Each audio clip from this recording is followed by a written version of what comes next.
ಹಾಂ sir. Cinema ಥಿಯೇಟರ್ಗಳೆಲ್ಲ ಖಾಲಿ ಓಡ್ತಿದೆ ಬೆಂಗಳೂರಲ್ಲಿ. ಆ ರೀತಿ ನೋಡಿದ್ರೆ ಈ ನಾಟಕಕ್ಕೆ ಹೌಸ್ಫುಲ್ ಅಂತ ವಿಷಯ ಕೇಳಿದಾಗ ತುಂಬ ಸಂತೋಷ ಆಯಿತು. ಇದೇ ತರಹ ಏನಂತಾರೆ ವಾತಾವರಣ ನಮ್ಮ ಕನ್ನಡ ಚಿತ್ರರಂಗದಲ್ಲಿ, ಕನ್ನಡ ರಂಗಭೂಮಿ ಕ್ಷೇತ್ರದಲ್ಲಿ ಮಿಂಚಲಿ ಅಂತ ನಾನು ಹೃದಯಪೂರ್ವಕವಾಗಿ ಬಯಸ್ತೀನಿ. Thank you so much sir. ನಾನು ಇದಕ್ಕೆ ಹೋದಾಗ ಯಾವುದು ಗೋಪಾಲನ್ ಮಾಲ್ ಇದು ಸರಳ ಸುಬ್ರಾವ್, ನೀವು ನಂಬಲಿಕ್ಕಿಲ್ಲ, ಬರೀ 6 ಜನ ಪ್ರೇಕ್ಷಕರು. ಆಯ್ತಾ ಅದು ಬಿಟ್ಟರೆ ಲ್ಯಾಂಡ್ ಜನ ಇಲ್ಲ. ಆಮೇಲೆ 45 ಕನ್ನಡಪೂರ್ಣ ಜನ ಇಲ್ಲ. ಹಂಗೆ ನೋಡೋಕೆ ಇದೇ ಬೇಕಾದಷ್ಟು ಜನ ಇದೆ. ಇಷ್ಟರಲ್ಲಿ 10 ಜನ ಇರಲಿಲ್ಲ ಸರ್. ಅವತ್ತು ಮೊನ್ನೆ ಗೋಪಾಲ್ 10 ಜನ ಇಲ್ಲ.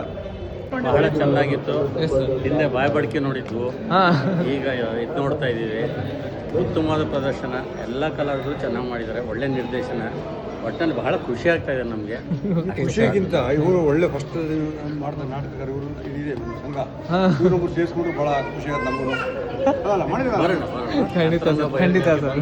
ಅಲ್ಲ, ಜೊತೆಗೆ ನಾನು ಇದೇ ಇದು ಮಾಡಿದ್ರಲ್ಲ, ಇದೇ ಸಂಘದವ್ರು ಮಾಡಿರೋ ನಾಟಕ ಚೆನ್ನಾಗಿದ್ರು. ಎಷ್ಟು ಗೊತ್ತು ಮರ್ತೋಗಿದೆ. ಬಾಯ್ಬಡಿಕೆ ಅಲ್ಲ ಇನ್ನೊಂದು ಯಾವ್ದು ಮಾಡಿದ್ರು, ಮಿಸ್ಟರ್ ರಾ ಅಂಡ್ ಅಸೋಸಿಯೇಟ್ಸ್. ಹಾಂ ಅದು ಮಾಡಿದ್ರು, ಚೆನ್ನಾಗಿ ಮಾಡಿದ್ರು ಅವರು.